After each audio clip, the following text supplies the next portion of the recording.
தலைமை உரையாற்ற மகிழம் தமிழ்ச்சங்கத்தின் தலைவர் திரு சினி கார்த்திகேயன் அவர்களை அன்போடு அழைக்கிறோம்.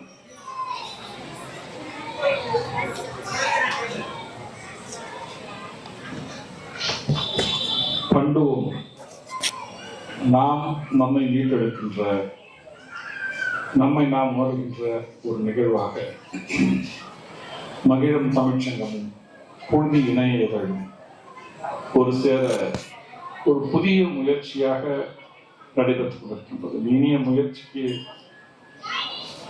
மிக சிறப்பூட்டுவதற்காக இங்கு வருகை இருக்கின்ற சித்த மருத்துவர் பேரன்பிற்குரிய பாஸ்கரன் சித்தாவரனுடைய நூலின் ஆசிரியர் பாஸ்கரன் அவர்கள், மகிழம் தமிழ்ச்சங்கத்தினுடைய துணைத் தலைவர்கள், செயற்குழு உறுப்பினர்கள், மிக குறிப்பாக பொதுச் செயலாளர், பொருளாளர் உள்ளிட்ட அனைவருக்கும் புழுதி இணையதழின் கிட்டத்தட்ட எல்லாம் ஒன்றுதான். புழுதி இணையதழும் மகிழம் தமிழ்ச்சங்கமும் ஒரு உடலில் இருக்கின்ற இரண்டு கைகளை போலத்தான்.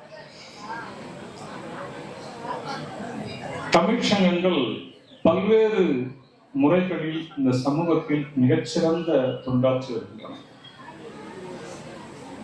எல்லா மொழியிலுமே இப்ப சொன்னாங்க, தூய தமிழில் துறைத்தலைவர் பேசணும்னு சொன்னாங்க. ஒரு நிகழ்வுகளில் அன்றாட வாழ்க்கையில் நாம் மொழி கலந்துதான் பேசுகின்றோம். ஒரு நிகழ்வில் பேசும்போதாவது தூய தமிழில் பேசலாமே என்று சொன்னார்கள். இந்த தூய தமிழில் பேசுவதை போலவே எந்த மொழியிலும் இப்போது தூய்மையாக அதனுடைய சொற்களில் இருந்து பேசுவது இயலாத காரியமாக இருக்கிறது. நீங்க அப்படி இப்படி போயிட்டு ஹிந்தியில பேசினாலும் ஆங்கில கலப்பு இருக்கு, குஜராத்தில பேசினாலும் ஆங்கில கலப்பு இருக்கு.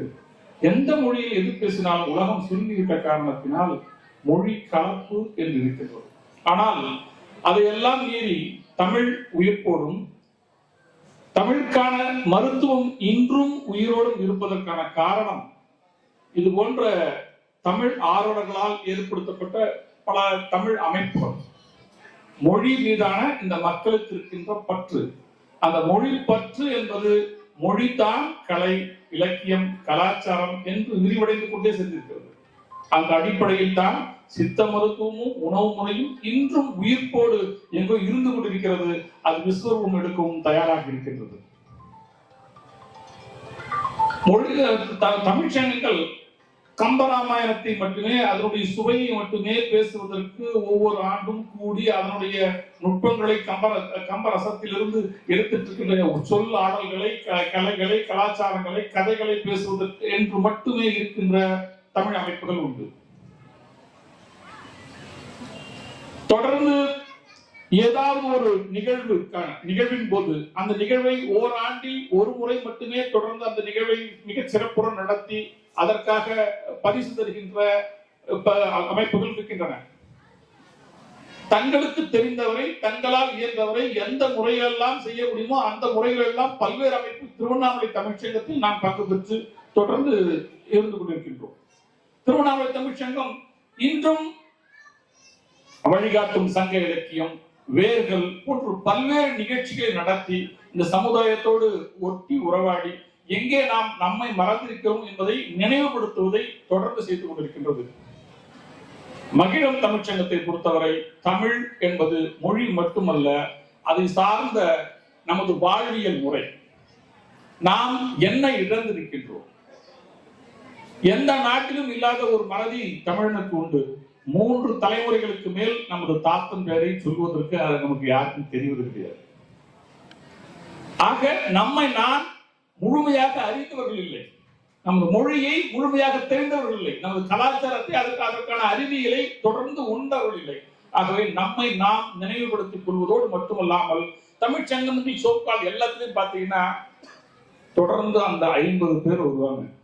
அந்த ஊர்ல இருக்க 50 ஏற்கனவே தமிழ் மீது ஆழ்ந்த பற்று கொண்டவர்களாக, தமிழ் புலமை மிகுந்தவர்களாக இருப்பார்கள். அந்த 50 பேர் வருவாங்க. அவர்களோட நிகழ்ச்சி முடிவடைவதாக இருக்கும். மகிழம் தமிழ்ச்சங்கம் தொடர்ந்து மாணவர்களிடையே சென்று இயங்க வேண்டும் என்ற ஒரு குறிக்கோளோடு துவங்கப்பட்டது. அதன் அடிப்படையில் தான் அடுத்த தொழில் வாய்ப்புகள் மொழிபெயர்ப்புகளில் இருக்கும் என்ற காரணத்தினால் மொழிபெயர்ப்பு கருத்தரங்கத்தை 3 நாட்கள் நடத்தினோம். பல்வேறு புத்தகங்களுடைய அறிமுகங்களை நடத்தினோம். அதை தொடர்ந்து இந்த நாட்டினுடைய கலைகள், அது சிலம்பமாக இருந்தாலும் சரி, அல்லது நம்ம தமிழ்நாட்டிற்கே உரிய பிரத்யேக போர் பயிற்சிகள் முறைகள் இருந்தாலும் சரி, அல்லது விளையாட்டு முறைகள் இருந்தாலும் சரி, அல்லது மருத்துவம் இருந்தாலும் சரி, அது அத்தனையும் பேசி சமூகத்தோடு மேலும் அதை தொடர்ந்து அதோடு ஊக்கப்படுத்தி அழைத்து செல்வதுதான் நோக்கம். அந்த அடிப்படையில் தான் சித்தாவரம் என்ற நூலின் ஆசிரியர் பாஸ்கரன் அவர்களோடு ஒரு சிறந்த பாரம்பரிய உணவு திருவிழாவை இங்கு நடத்தி கொண்டிருக்கின்றோம். இந்த நிகழ்வுகள் என்னன்னா, நான் ரொம்ப பேசுறதுக்கு பயங்க முதல்ல பேச சொன்னாங்க. என்ன காரணம்னா, சித்தாவரம் புக்கு கொடுத்துட்டு எனக்கு ஒரு வாரத்துக்கு முன்னாடி கொடுத்துட்டாங்க. அதை படிச்சுட்டு நீங்க பேசணும்னு ஜேபி சொல்லிட்டாரு. அந்த ஒரு வாரமும் என் மனைவி அருள்மொழி கிட்ட தான் அந்த புத்தகம் இருந்தது. ஒவ்வொரு பக்கமா அவங்க கோடு போட்டு பார்த்து குறிச்சிட்டு இருந்தாங்க.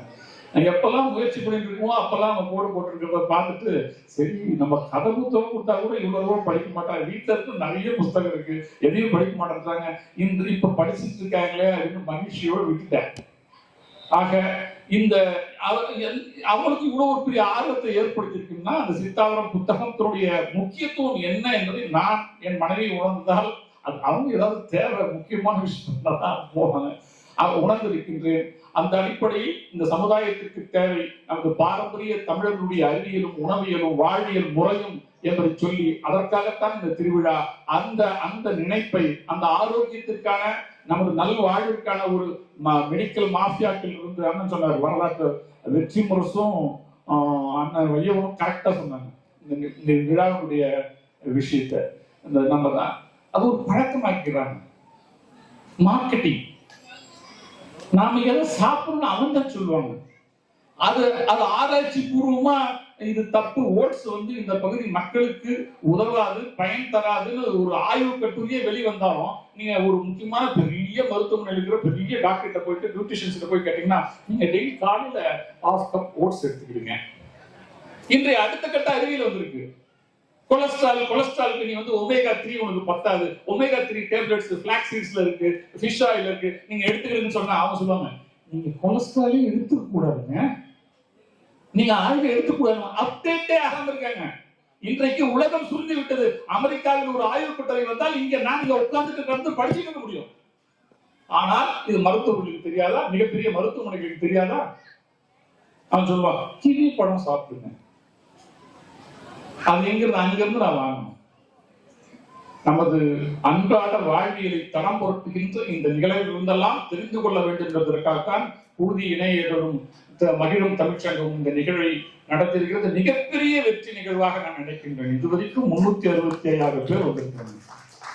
இப்ப நான் சொல்லிட்டு அதிகமா வந்திருக்கலாம்.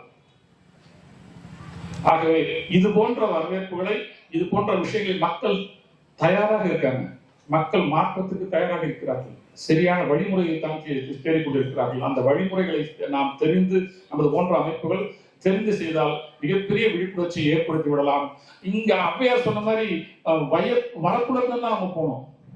நம்ம போயிட்டு சற்று ஒன்றிய அரசிலிருந்து போக வேண்டிய அவசியம் இல்லை. நாம் நம்மை திருத்திக் கொண்டு நாம் தயாரானாலே எல்லா மாற்றங்களும் நிகழும் என்று நம்புகிறேன். நன்றி, வணக்கம்.